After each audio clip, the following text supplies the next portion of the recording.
Milk supply during pregnancy.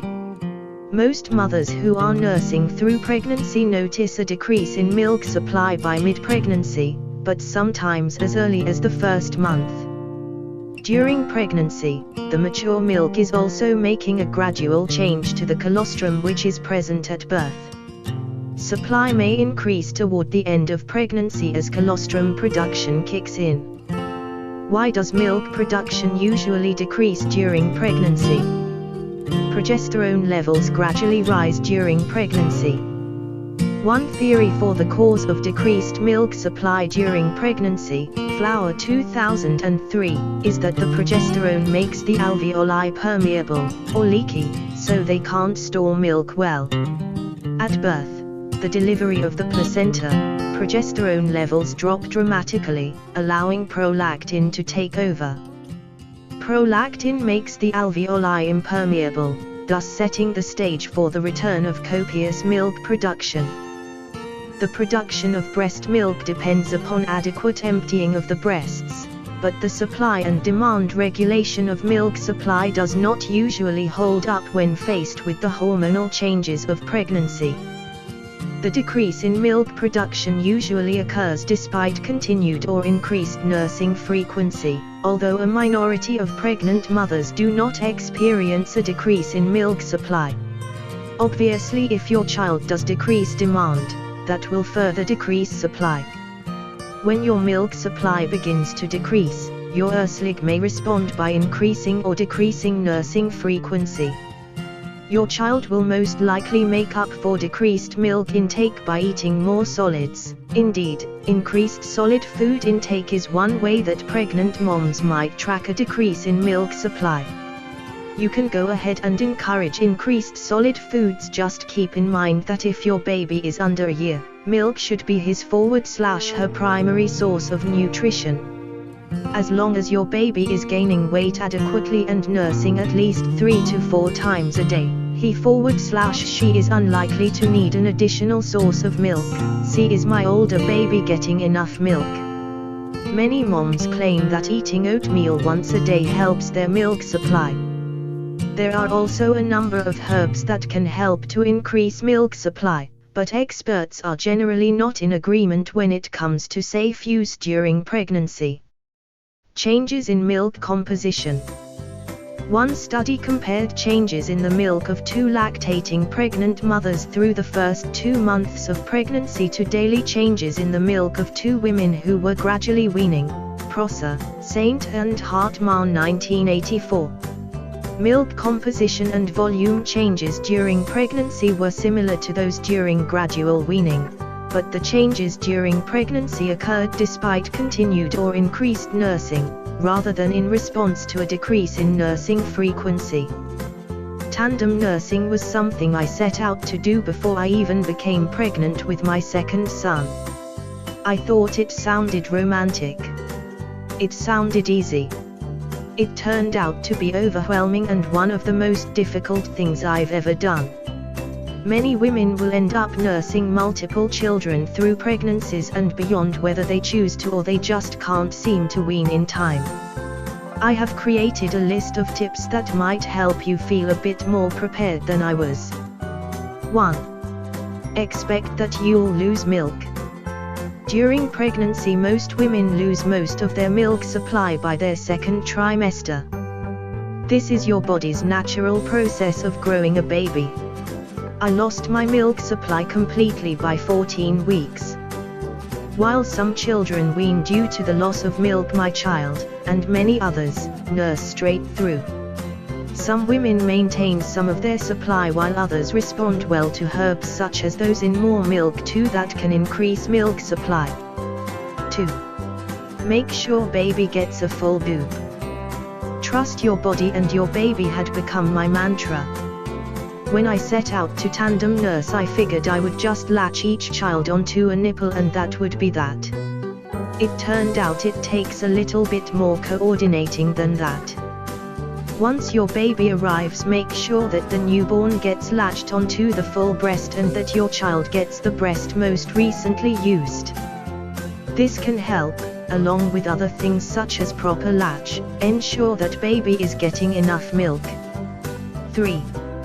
Build a fortress of pillows. Getting comfortable while tandem nursing is difficult.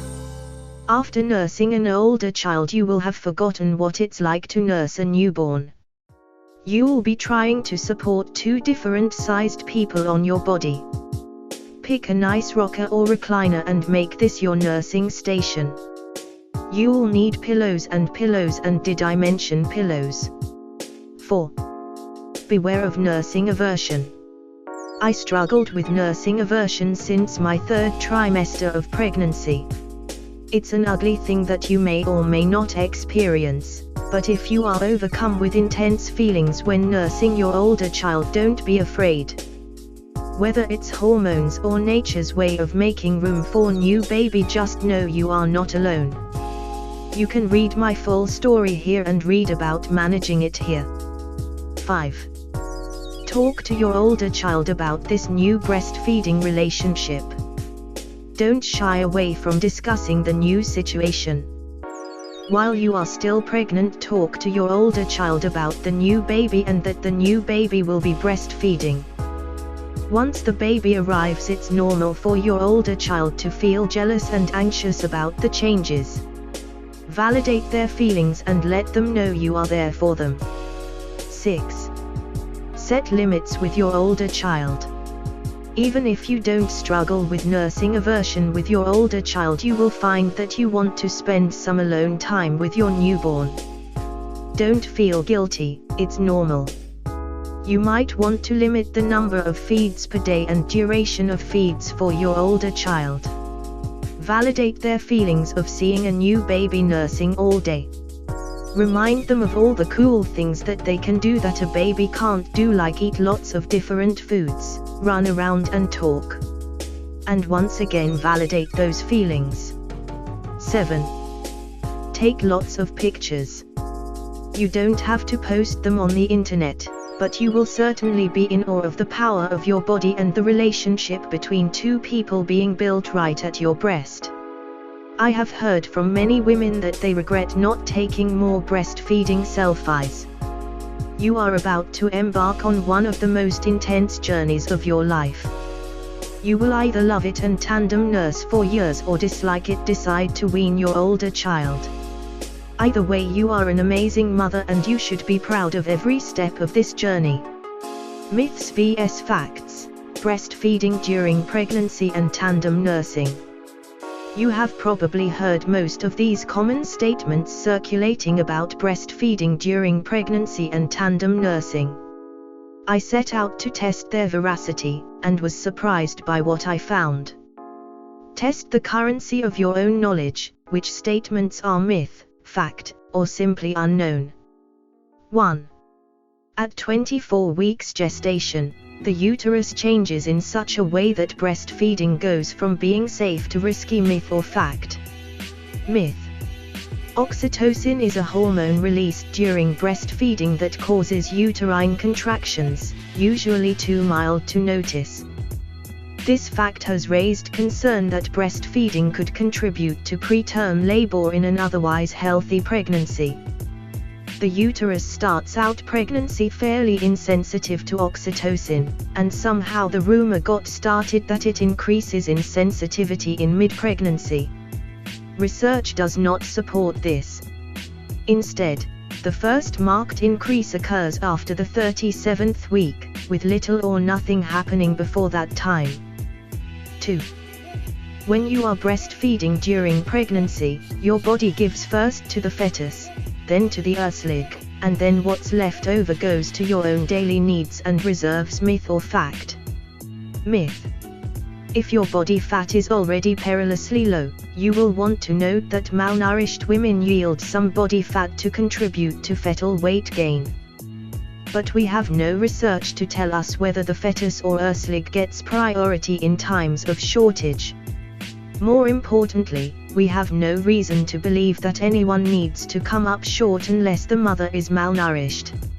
Follow your appetite, eat enough calories of a basic mixed diet, and gain weight within the same parameters as if you weren't breastfeeding, and your body will do the rest. 3. The newborn always needs to nurse first. Myth or fact? Myth. Your newborn may need first dibs on colostrum since it is in limited supply in the first day or two. The sensation of your milk coming in indicates that your supply has exceeded your children's demand. You can now count on plenty for both earthlegs. Indeed, if you experience engorgement or an overly strong milk flow, your newborn may have an easier time if you nurse your toddler first. 4. Most mothers experience a significant drop in milk supply during pregnancy. Myth or fact? Fact. 70% of mothers notice a significant drop in supply during pregnancy. Still, a minority of mothers continue to produce an abundance of milk throughout pregnancy. 5. Tandem nursing mothers can make a double supply of milk, just like mothers nursing twins. Myth or fact? Fact. In one study, a tandem nursing mother made a double supply of milk for the entire 7 months that she tandem nursed, and her newborn was well above average in growth. The only supply concern generally reported by tandem nursing mothers is oversupply. 6. A majority of children self-wean during their mother's pregnancies. Myth or fact? Myth. It is true that a majority of children do wean during their mother's pregnancies. The question is, whose idea is it? In one study of Lech League mothers breastfeeding during pregnancy, 26% of children self-weaned, 28% of the mothers led weaning, and the other 46% went on to tandem nurse. 7. If you enjoy nursing your child before pregnancy, there's no reason to believe that pregnancy would change that. Myth or fact? Myth. It's important to note that pregnancy does tend to change breastfeeding as usual for many mothers.